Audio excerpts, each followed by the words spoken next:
الحمد لله نحمده ونستعينه ونستغفره ونؤمن به ونتوكل عليه ونعوذ بالله من شرور أنفسنا ومن سيئات أعمالنا من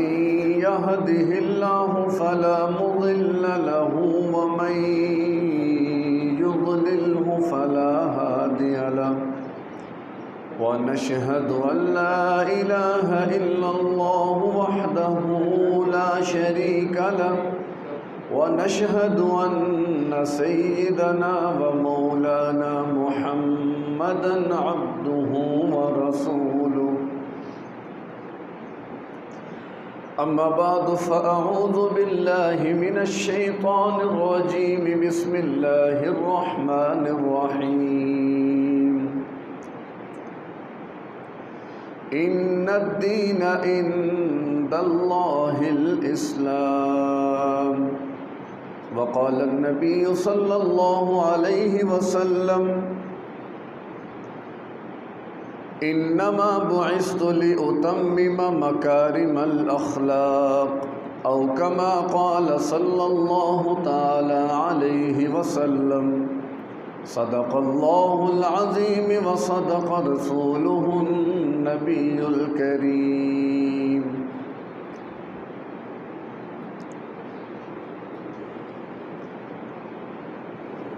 معزز سامعین، ماہ رمضان سے قبل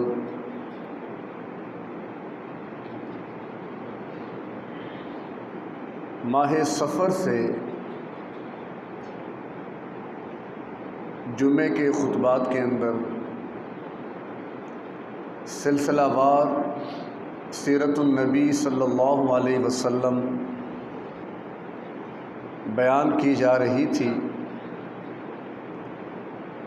پھر اس کے بعد آگے چونکہ ماہ رمضان کی آمد ہوئی تو ماہ رمضان سے قبل سیرت النبی صلی اللہ علیہ وسلم کا جو موضوع تھا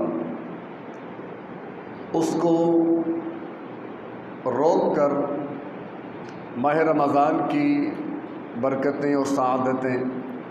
اور اس حوالے سے قرآن و سنت کی جو تعلیمات تھیں اور جو ضروری مسائل تھے ان پر بات چلتی رہی، اور انشاءاللہ آج سے ہم اسی اپنے سابقہ سلسلے کو دوبارہ شروع کریں گے۔ ماہ رمضان سے قبل سیرت النبی صلی اللہ علیہ وسلم کے حوالے سے جو آپ کا مکی دور تھا اس کی تفصیلات مکمل ہو چکی تھیں، یعنی آگے اب ہم نے مدنی دور کا آغاز کرنا ہے۔ چونکہ بیچ میں تقریباً 1.5 ماہ کا فصل آیا ہے اور ویسے بھی ہماری یادداشتیں کافی کمزور ہیں، بہت سی باتیں ہم بھول جایا کرتے ہیں، اور اتنا بھولے کہ اپنے مقصد زندگی تک کو بھلا بیٹھے ہیں کہ ہم دنیا میں آئے کیوں تھے، ہمارا دنیا میں آنے کا مقصد کیا تھا، کن مقاصد اور ذمہ داریوں کو لے کر ہم دنیا میں آئے تھے۔ آج ہم انہیں بھول چکے ہیں اور ہمارے مقاصد تبدیل ہو چکے ہیں کہ اب ہم نے دنیا بنانی ہے، دنیا میں رہنا ہے، کمانا ہے جینے کے لیے اور جینا ہے کمانے کے لیے، اور اسی تگ و دو میں سفر آخرت شروع ہو جاتا ہے۔ گزشتہ 1.5 ماہ میں شاید آپ نے بھی اس کا احساس کیا ہو یا نہیں، بکثرت اموات ہو رہی ہیں اور روزانہ 1 2 3 جنازوں کی اطلاعات آ جاتی ہیں، انتقالات کی خبر مل جاتی ہے۔ تو جہاں تک تو زندگی کا معاملہ ہے یہ تو بڑی خاموشی کے ساتھ ہم سے الوداع ہو رہی ہے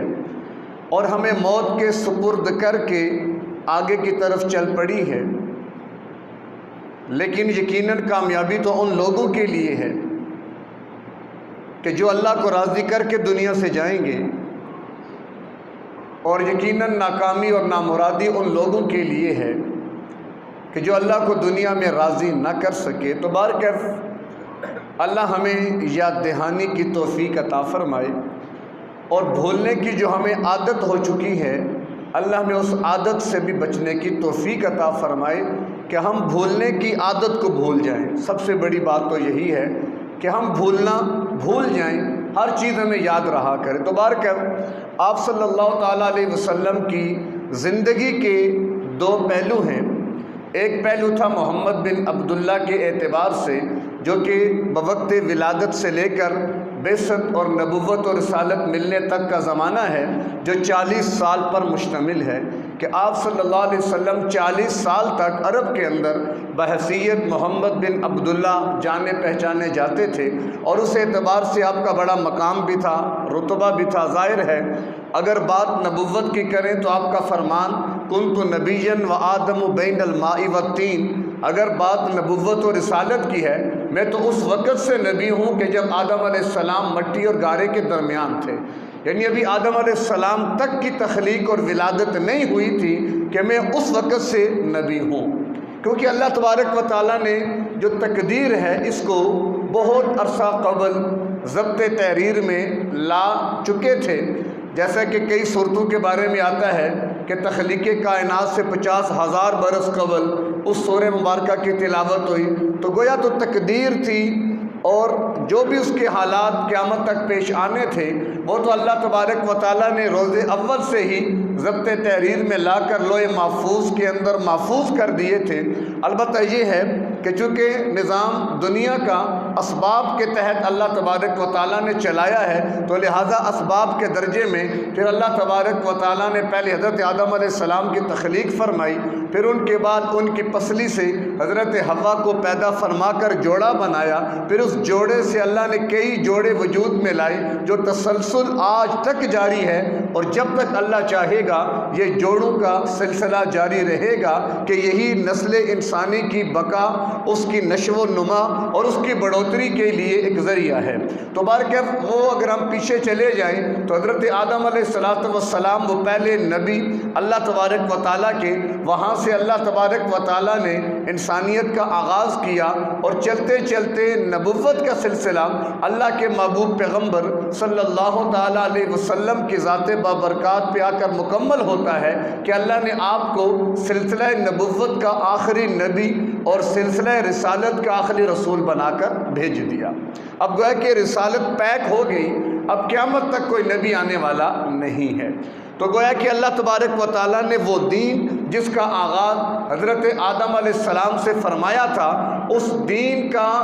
اختتام کہہ لیں یا اس دین کی تکمیل کہہ لیں، وہ اللہ نے اپنے محبوب پیغمبر صلی اللہ علیہ وسلم کے ذریعے کروا دی۔ اسی بنیاد پر آیت مبارکہ الیوم اکملت لکم دینکم واتممت علیکم نعمتی ورضیت لکم الاسلام دینا، یہ جو اللہ نے فرما دیا کہ آج ہم نے دین کو مکمل کیا، یہ آیت مبارکہ یا یہ اعلان نہ تو دین موسوی کے لیے ہوا، نہ دین عیسوی کے لیے ہوا، نہ اس سے ماقبل جو اللہ نے صحائف جن اقوام میں اتارے ان کے بارے میں ہوا۔ اگر یہ اعلان ہوا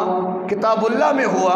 اگر یہ اعلان ہوا شریعت محمدی میں ہوا، اگر یہ اعلان ہوا اللہ کے محبوب پیغمبر کی رسالت کے اندر ہوا کہ اب ہر چیز اپنی تکمیل کو پہنچ چکی ہے، گویا کہ اللہ تبارک و تعالیٰ نے جو کتابیں بھیجنی تھی، آخری کتاب کتاب اللہ ہے، اللہ نے شریعتیں جو بھیجی آخری شریعت محمدی ہے، اور آخری رسول اللہ کے محبوب پیغمبر ہیں۔ اب اللہ نے دین اور شریعت کی تکمیل فرما دی ہے، لہٰذا اب اس کے بعد اللہ کے محبوب پیغمبر صلی اللہ علیہ وسلم نے اس دین کو پوری دنیا پر غالب کرنا تھا، کیونکہ اس سے ماقبل غلبہ دین کے بارے میں تفصیلات نہیں ملتی۔ اس سے ماقبل انبیاء جتنے بھی آئے، ہر نبی ہر رسول اپنے وقت، اپنے زمانے، اپنے دور کے اندر اپنی قوم، اپنی عوام کے سامنے اللہ کے دین کی دعوت کو پیش کرتے رہے، لیکن کسی بھی دین کے بارے میں تکمیل کی بات نہ ہوئی۔ کسی پیغمبر نے اپنے لائے ہوئے دین کے بارے میں یہ نہیں کہا ہم اس کی تکمیل کر دیں گے یا اپنے اختتام کو پہنچ کر پوری دنیا پہ غالب ہوگا۔ اگر یہ اعلان ہوا تو دین محمدی کے لیے، اگر یہ اسلام ہوا، اگر یہ اعلان ہوا تو دین اسلام کے لیے کہ اللہ تبارک و تعالیٰ نے اعلان قرآن میں فرمایا، اپنے محبوب پیغمبر پہ آیت اتار کر فرمایا کہ الیوم اکملت لکم دینکم، کہ آج وہ دین مکمل ہو گیا جس کا آغاز اللہ نے آدم علیہ السلام سے فرمایا تھا۔ اب اس کے درمیان جتنے واقعات ہیں وہ ہم نے سیرت کی آغاز میں جو تمہیدی گفتگو تھی کہ جس کو ہم نے عرب کی تاریخ سے شروع کیا تھا، وہ عرب عاربہ، عرب بائدہ، عرب مستعربہ، پھر وہاں سے جو قبائل چلے، پھر وہاں سے جو قبیلے، پھر چلتے چلتے ابراہیم علیہ السلام، پھر وہ چلتے چلتے مکہ پہنچے، پھر وہاں پہ اسماعیل علیہ السلام کی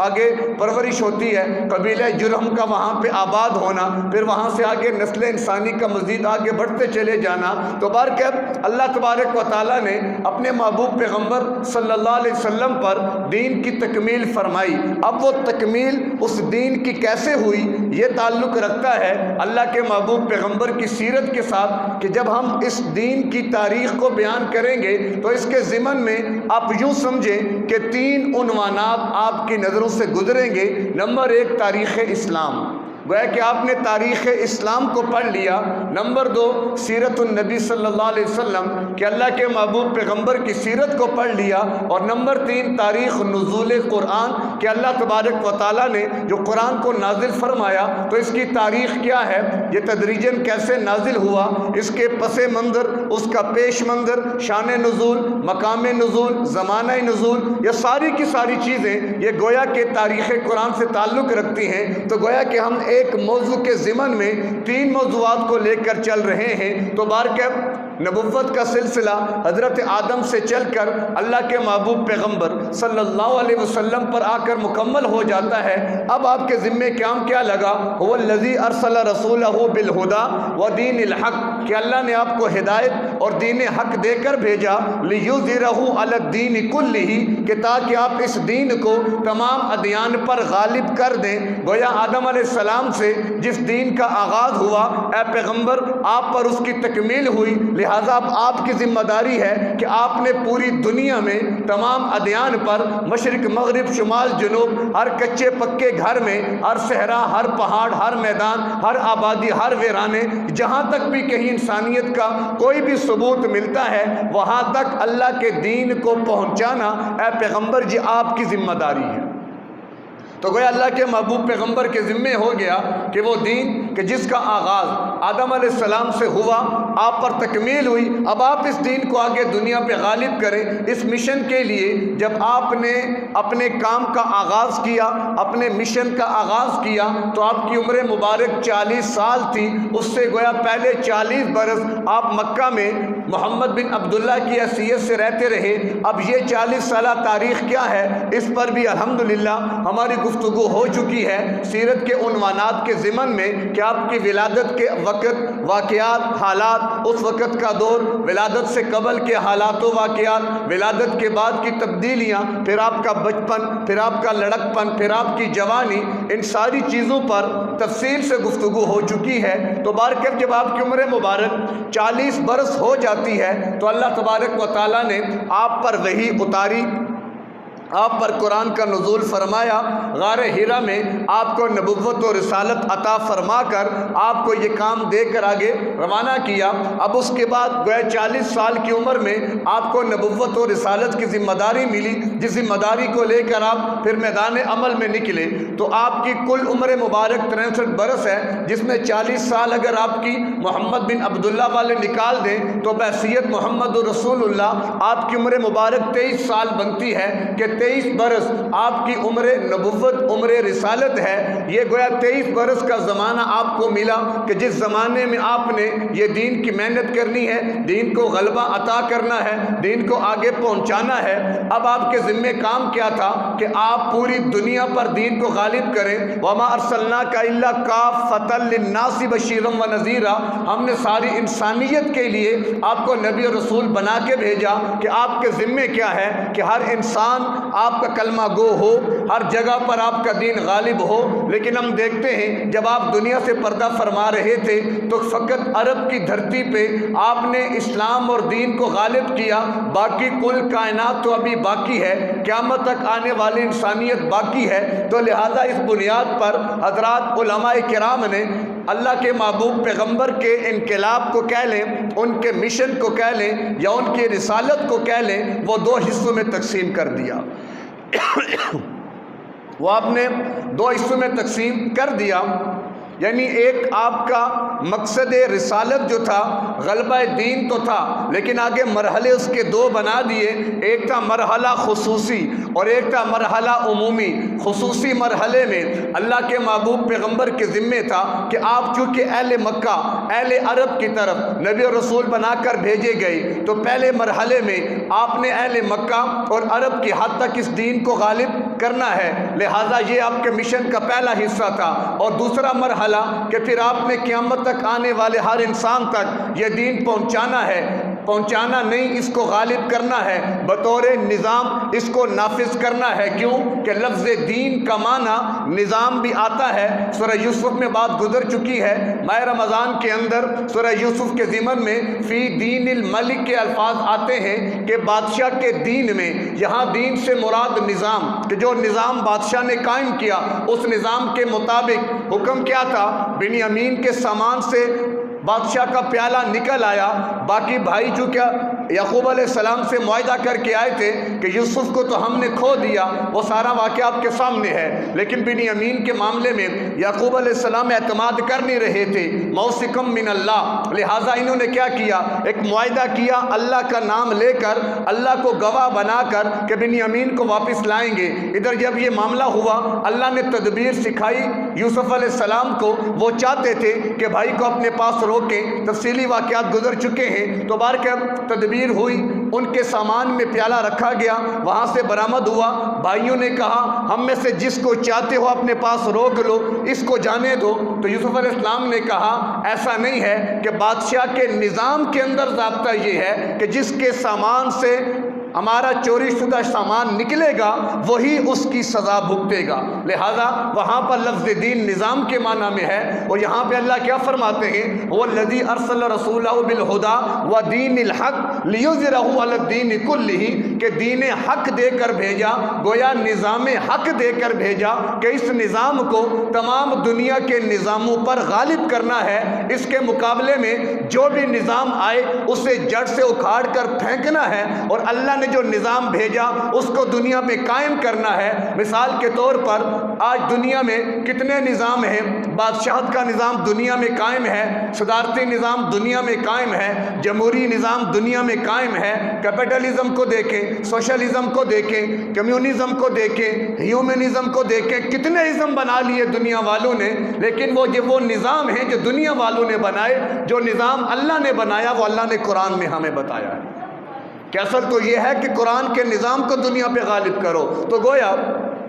اللہ کے محبوب پیغمبر تشریف لائے ایک مشن لے کر، اور مشن کیا تھا کہ اللہ کے دین کو تمام ادیان باطلہ پر غالب کرنا ہے، گویا پوری دھرتی پر اللہ کے نظام کو قائم کرنا ہے۔ اس کی دو صورتیں بنی، ایک صورت تو وہ تھی جو 23 سالہ دور نبوت میں اللہ کے محبوب پیغمبر نے مکی دور میں، پھر اس کے بعد مدنی دور میں پوری کی۔ آج چونکہ ہم نے مکی دور پر بات کرنی ہے، اگلے جمعے سے انشاءاللہ مدنی دور کا آغاز ہوگا، پھر تفصیل سے ہر واقعے کو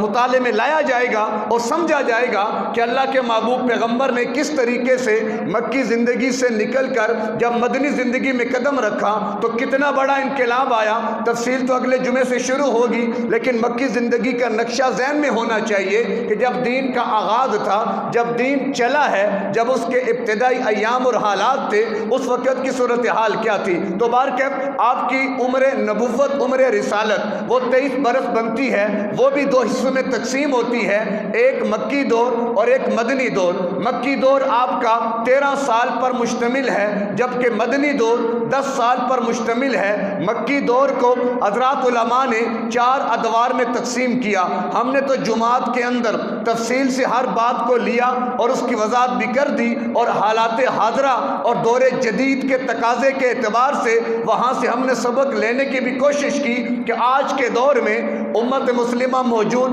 آج کے دور میں کلمہ گو موجود، آج کے دور میں 56 اسلامی ممالک موجود، آج کے دور میں 1.5 سے 2 ارب مسلمان موجود۔ کیا وجہ کہ آج مسلمان پستی کا شکار ہے، ذلت کا شکار ہے، پوری دنیا کے 1 انچ خطے پر اللہ کا دین قائم نہیں ہے، اللہ کا نظام نافذ نہیں ہے۔ تو کیا وجہ؟ ہم نے غور کرنا ہے، اللہ کے محبوب پیغمبر کی سیرت کا مطالعہ کرنا ہے اور وہاں سے ہم نے سبق حاصل کرنا ہے۔ کیوں؟ اللہ کے نبی خود ہمیں یہ بات سمجھا کر گئے تھے کہ فَإِنَّهُ مَن يَعِشْ مِنكُم بَعْدِي،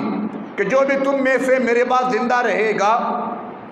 فَسَيَرَى اخْتِلَافًا كَثِيرًا، تو وہ بڑا اختلاف دیکھے گا، بڑا اختلاف ہو جائے گا، ہر اعتبار سے اختلافات ہو جائیں گے۔ حضرات صحابہ نے پوچھا مل مخرج منہا یا رسول اللہ، پھر وہاں سے نکلنے کا راستہ کیا ہے؟ ہم اختلاف سے کیسے بچ سکتے ہیں؟ ہمیں کیا کرنا چاہیے؟ تو اللہ کے محبوب پیغمبر نے فرمایا علیکم بسنتی وسنت الخلفاء الراشدین المہدیین، کہ تمہارے لیے میں 2 ضابطے، 2 دور چھوڑ کے جا رہا ہوں۔ تم جس دور میں بھی ہو، اس دور میں تمہیں مسائل پیش آ جائیں، تمہیں اختلافات کا سامنا ہو جائے، تو یا تو دور نبوت کا مطالعہ کرنا، یا دور نظام خلافت راشدہ کا، یا دور خلفائے راشدین کا مطالعہ کر لینا اور دیکھ لینا کہ تمہارا دور کس دور کے مطابق ہے، تمہارے دور کے حالات کون سے دور کے مطابق ہیں، کیا دور نبوت والے حالات پیش ہیں یا دور خلفائے راشدین والے ہیں۔ اگر دور نبوت والے ہیں پھر وہاں پر بھی دیکھ لینا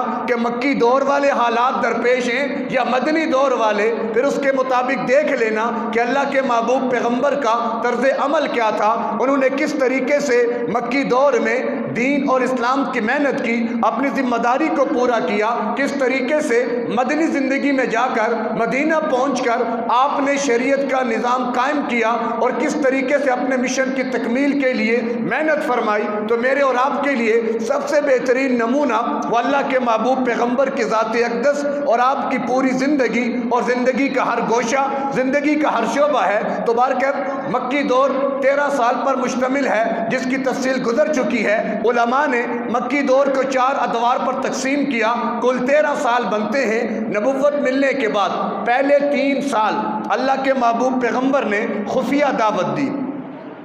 خفیہ ملاقاتیں کی،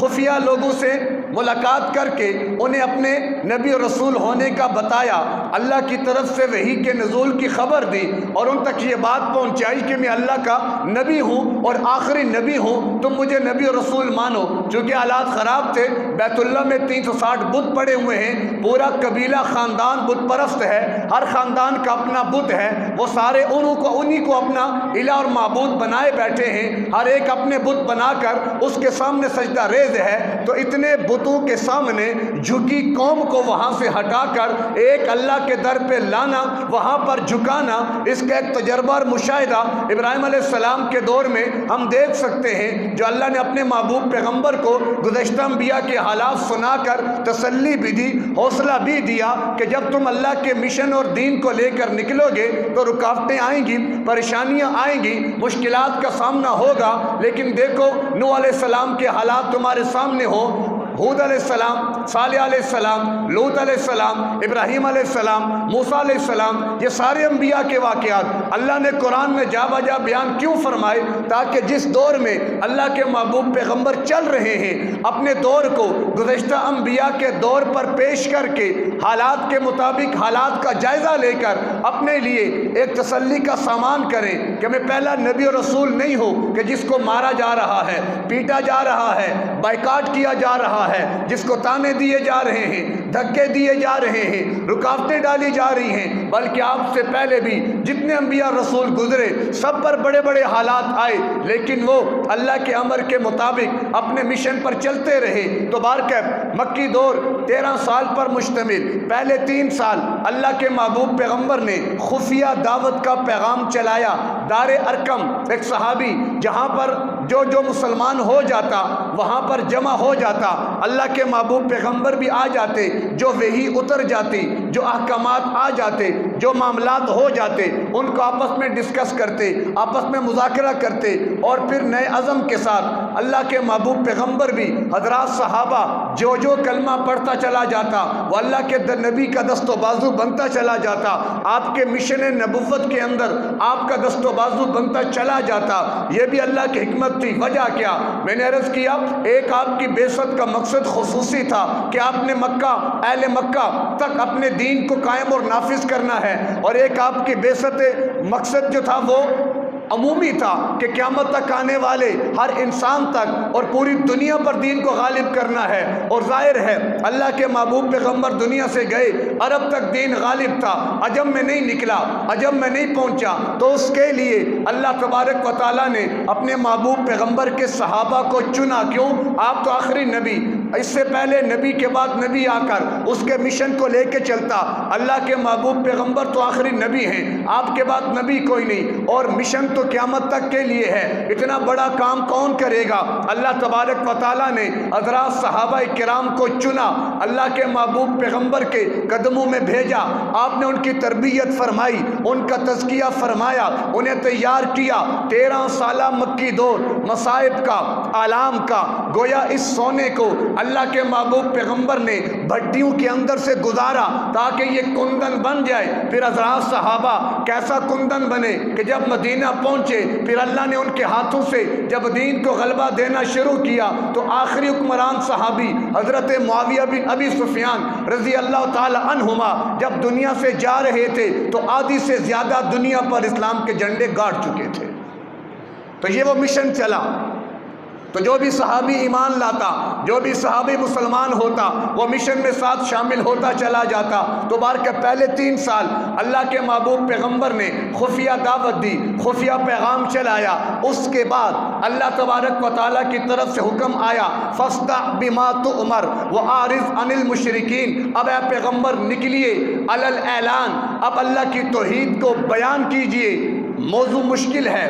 راستہ کٹھن ہے کہ توحید ہے ہی موضوع ایسا کہ جلدی ہضم نہیں ہوتا۔ توحید موضوع ایسا ہے کہ جس کو جب کھول کر رکھا جاتا ہے تو بہت سارے طبقات کے مفادات پر زد پڑ جاتی ہے۔ اب ہر ایک کے مفادات اپنے اپنے، ترجیحات اپنی اپنی۔ تو بارکہ اس دور کے مفادات کیا تھے کہ لوگ بت پرست تھے، بتوں کے ساتھ امیدیں وابستہ تھیں۔ تو بارکہ اللہ کے محبوب پیغمبر کا حکم ہو گیا، اب آپ نے اعلان دعوت و تبلیغ کا کام کرنا ہے۔ اب دوسرا دور شروع ہوا، یہ 2 سال پر مشتمل ہے۔ گویا ان 2 سالوں میں اللہ کے محبوب پیغمبر نے اعلانیہ دعوت کا آغاز کیا۔ ایک دعوت کی قریش کی، دوسری دعوت کی تفصیلات گزر چکی ہیں کہ اس دعوت کے دوران بھی کیسے اللہ کے محبوب پیغمبر کو باتیں سنائی گئیں، انہیں پتھر لگے، انہیں برا بلا کہا گیا۔ لیکن یہ 2 سال دوسرے دور کے، یہ مخالفت تو تھی، راستے میں رکاوٹیں تو تھیں، آپ کا مذاق اڑایا جاتا، آپ کو برا بلا کہا جاتا، لیکن زیادہ آپ کے مقابلے میں مزاحمت نہیں کی جا رہی تھی۔ 5 سال آپ یوں ہی پھر کام کرتے رہے۔ گویا 3 سال پہلے، 2 سال بعد کے، یہ نبوت کے 5 سال آپ نے خفیہ بھی دعوت دی، اعلان بھی دعوت دی، مقابلے میں مصائب آئے، پریشانیاں آئیں، مختلف تکالیف اٹھانی پڑی، کوئی مسئلہ نہیں، آپ نے برداشت کیا۔ اب 6 سال سے تیسرے دور کا آغاز ہوا، یہ 5 سال پر مشتمل ہے۔ یہ وہ دور ہے کہ جس دور میں اللہ کے محبوب پیغمبر اور حضرات صحابہ پر مصائب و آلام کی انتہا ہو جاتی ہے۔ کیوں کہ اب مشرکین مکہ نے بجائے مخالفت کے مزاحمت کا راستہ اختیار کر لیا، خاموش رکاوٹ کے، مسلح رکاوٹ کا معاملہ کر لیا۔ لہذا جو جس کے غلام اسلام لے آتے وہ ان کو مارنے لگ جاتا، چچا کو مار رہا، کوئی بھتیجے کو مار رہا، کوئی کس کو گھر سے نکال رہا، ایک عجیب فضا مکہ کے اندر قائم ہو جاتی ہے۔ ہر گھر میں اختلاف ہو جاتا ہے، ہر گھر میں جھگڑے ہو جاتے ہیں، باپ بیٹے کا دشمن، بیٹا باپ کا دشمن، اولاد اپنے والدین کے خلاف، والدین اولاد کے خلاف، بھائی بھائی کے مقابلے میں گویا ایک فضا مکہ کی دھرتی پہ بن جاتی ہے اور معاملہ اوپر اٹھنا شروع ہو جاتا ہے۔ لیکن مشرکین مکہ نے آپ کے سامنے زیادہ رکاوٹیں نہ ڈالی،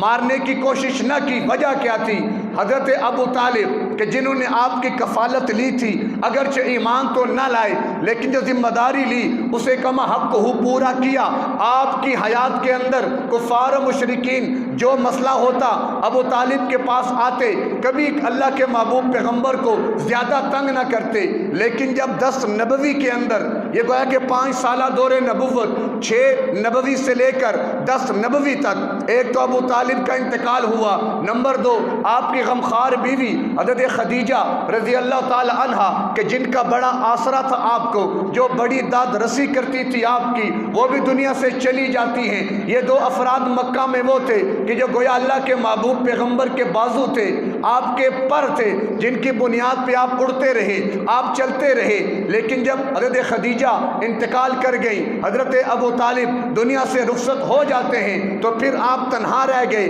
آپ اکیلے رہ گئے۔ اب مشرکین عرب بیٹھے مشاورت کرنے لگے، 3 میں سے ایک راستہ اختیار کر لو، یا تو نعوذ باللہ محمد کو قتل کر دیا جائے، نمبر 2 انہیں قید میں ڈال دیا جائے، نمبر 3 انہیں یہاں سے ملک بدر کر دیا جائے۔ یہ مشاورت چل رہی، گویا کہ آپ کی قتل کے مشورے ہوئے۔ تو پھر آپ نے 10 نبوی کے بعد یہ 5 سالہ دور نبوت جو تھا، جیسے اللہ کے محبوب پیغمبر کے لیے مشکل، حضرات صحابہ کے لیے مشکل، تفصیلات گزر چکی ہیں کہ کیسے کیسے حضرات صحابہ کو مارا گیا، انہیں پیٹا گیا۔ حقیقت میں کیا تھا؟ اللہ انہیں تیار کر رہا تھا ایک بڑے مقصد کے لیے، اللہ انہیں تیار کر رہا تھا ایک بڑے کام کے لیے۔ تندی باد مخالف سے نہ گھبرا اے عقاب، یہ تو چلتی ہے تجھے اونچا اڑانے کے لیے۔ آج مخالفت تو ہے، کل تمہاری پرواز اونچی ہوگی۔ آج تمہارے سامنے رکاوٹیں تو ہیں، کل یہ تمہارے سامنے جھکیں گے، لیکن اس کے لیے سنت اللہ ہے، کوئی سنت نبوی ہے،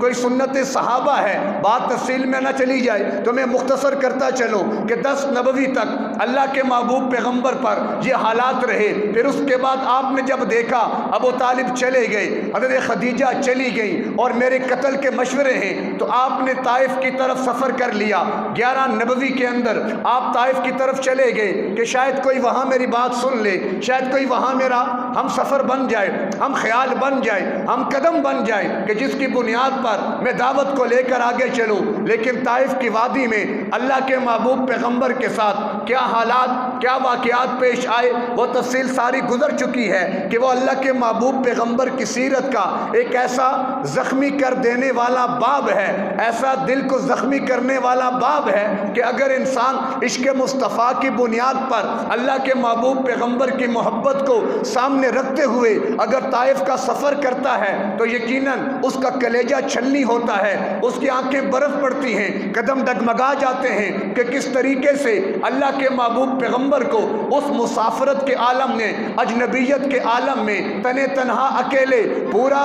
طائف امنڈ آیا اور آپ کو مارنے لگا، آپ بھاگنے لگے۔ بارکہ تفصیل میں جانے کا موقع نہیں ہے، تو یہ گویا کہ مکی دور کا آخری وقت ہے، آخری ایام ہیں۔ اکثر صورتیں مکی آخری ایام میں اتری، اللہ نے پے در پے صورتیں اتاری مکی دور کے آخر میں کہ انتہا ہو چکی تھی مصائب و آلام کی، حد سے بڑھ چکے تھے مشرکین عرب کے ظلم اور ستم، لہٰذا اللہ نے گویا پھر آپ کو تسلی دینی شروع کی۔ اے میرے پیغمبر حوصلہ رکھیے، تسلی رکھیے، غمگین نہ ہو، حالات بدلنے والے ہیں، حالات پلٹا کھانے والے ہیں۔ اسی دوران اللہ تبارک و تعالیٰ نے اپنے محبوب پیغمبر کو معراج کے لیے بلا لیا تاکہ آپ تھوڑا ریلیکس ہو جائیں، کیونکہ دنیا میں آپ پر جو حالات اب تک گزر چکے، 13 سال جو آپ نے مار کھائی، ظلم برداشت کیے، شیب ابی طالب کے فاقے، شیب ابی طالب کے پتے جو آپ کو کھانے پڑے، آپ کو کیسے کیسے مارا گیا، گلے میں کپڑے ڈال کر پھندے دیے گئے، آپ پر روجڑیاں ڈالی گئی، راستے میں کانٹے ڈالے گئے،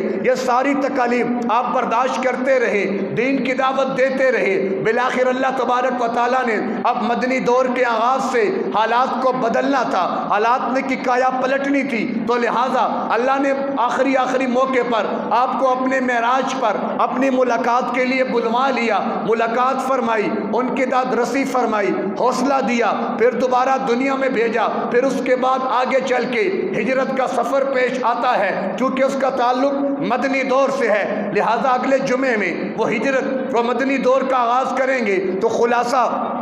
آج کی بات کا یہ ہے کہ 13 سالہ اسلام کا یہ ابتدائی دور ہے، 13 سالہ تاریخ نزول قرآن کا ابتدائی دور ہے، یہ 13 سالہ اللہ کے محبوب پیغمبر کی نبوت اور رسالت کا ایک عجیب اور کٹھن اور مشکل دور ہے کہ جس میں آپ نے اپنے اوپر سارے ظلم و ستم برداشت کر کے اسلام کے علم کو ہاتھ میں اٹھائے رکھا۔ حضرات صحابہ چند ایک، کیونکہ پورے 13 سالہ دور میں کوئی 150-200 صحابہ ہوں گے، یہ افراد مکہ کے ہوں گے جو آپ کے ہاتھ پر ایمان لائے تھے، گویا مکہ میں 150-200 لوگ آپ نے تیار کیے، لیکن یہ لوگ میری اور آپ کی طرح والے نہیں تھے، یہ لوگ ہم جیسے نہیں تھے۔ آج کے 1.5 ارب کو ایک طرف رکھیں، ان 150 کو ایک طرف رکھیں، 150 کیا ایک صحابی کو ایک طرف رکھیں تو 1.5 ارب ان کا مقابلہ نہیں کر سکتے، کیونکہ وہ واقعی مسلمان تھے، وہ ایمان کو سمجھتے تھے، وہ مشن نبوت کو جانتے تھے اور اپنی ذمہ داری کا احساس کرنے والے تھے۔ بچے ان کے بھی تھے، بیویاں ان کی بھی تھی، گھر بار ان کے بھی تھے، ضروریات ان کی بھی تھی، ملازمتیں کاروبار ان کے بھی تھے، لیکن یہ سارے تقاضے بالائے طاق رہتے تھے۔ دین کا تقاضا مقدم رہتا تھا، جان مانگی دے دی، مال مانگا دے دیا، اولاد مانگی دے دی، گھر بار چھوڑنا پڑا چھوڑ دیا، ظلم و ستم برداشت کرنے پڑے کر لیے۔ کیا وجہ؟ تاکہ اللہ کا دین دنیا میں زندہ ہو جائے، لوگ اللہ کے ماننے والے ہوں، اللہ کے باغی نہ ہوں۔ اور ظاہر ہے جو اس عظیم مشن پر کام کرے گا، محنت پہ نکلے گا، تو لا محالہ تکالیف مصائب و علام تو آئیں گے، لیکن سلام ہے ان کی استقامت پر کہ انہوں نے اپنا آپ برداشت کی بنیاد پر قائم رکھا، کھڑے رہے، کھڑا رہ یا ٹوٹ جا، مرد ہے تو جان لے، مردوں کا شیوا عزم ہے، کھڑا رہ یا ٹوٹ جا، لغزش نہ پاؤں میں آنے دے۔ وہ جب کھڑے ہوئے تو پھر کھڑے رہے، پاؤں میں لغزش نہ آئی، ہاتھ کٹ گیا، بازو کٹ گیا، سینے میں نیزے آر پار ہو گئے، گردنیں کٹ گئیں، آنکھیں نکال دی گئیں، ان کی چمڑیاں اتر گئیں، لیکن ان کے پاؤں میں ذرا برابر راشا نہیں آیا، وہ کھڑے رہے تو کھڑے تھے۔ وہ جب چلے، جو رکے تو کوہے گراں تھے ہم، جو چلے تو جہاں سے گزر گئے، رہے یار ہم نے قدم قدم تجھے یادگار بنا دیا۔ آج تک ان کی یادگاریں موجود، آج تک ان کے کارنامے موجود۔ تو کہنے کا اور سنانے کا مقصد کیا ہے کہ آج بھی اسلام کو ایسے افراد کی ضرورت ہے جو اپنا سب کچھ قربان کر کے اسلام کی عظمت کے لیے کھڑے ہوں، جیسے صحابہ کھڑے ہوئے، گھر بار کو چھوڑیں جیسے صحابہ نے چھوڑا، بیوی بچوں کو پیچھے رکھیں جیسے صحابہ نے رکھا، دین کے تقاضے مقدم رکھیں جیسے صحابہ نے رکھا۔ جب تک ان صحابہ کی سیرت کو آج کا مسلمان نہیں اختیار کرے گا، آج کتنی مار پڑ رہی ہے، آئندہ کتنی مار پڑے گی، یہ اللہ ہی بہتر جانتا ہے۔ یہ مئی کا مہینہ آپ کے سامنے گرمی کی شدت، میں تو اس وقت آیا، ابھی تک میرے پاؤں سے جلن ختم نہیں ہو رہی اس گرمی کی شدت کی وجہ سے۔ تو سوچے نا کہ یہ گرمی، حالانکہ سردی کے بعد تو بہار کو آنا تھا، بہار نہ آ سکی، گرمی آ جاتی ہے۔ حالانکہ مئی کا مہینہ جب پیچھے رمضان میں آیا تھا تو بارشوں کے ساتھ ٹھنڈ میں ہم نے گزارا تھا، اور آج مئی کا مہینہ ہمارے جسموں کو جھلسا رہا ہے۔ یہ سوچنے کی بات ہے۔ پھر چولستان کا معاملہ، وہ کتنے جانور بیچارے بے زبان مر رہے، بچے مر رہے، کیا اللہ تبارک و تعالی ہم سے ہماری دوستی ان کی دشمنی ہے؟ نہیں نہیں۔ دیکھیں جسم میں کہیں بھی خون خراب ہو جاتا ہے تو پھوڑا کسی ایک جگہ نکلتا ہے جو علامت ہوتا ہے کہ پورے جسم کا خون فاسد ہو چکا ہے۔ آج پھوڑا اگر چولستان میں نکلا ہے، اس بات کی علامت یہ ہے کہ پوری امت آج فساد کے راستے پہ چل پڑی ہے۔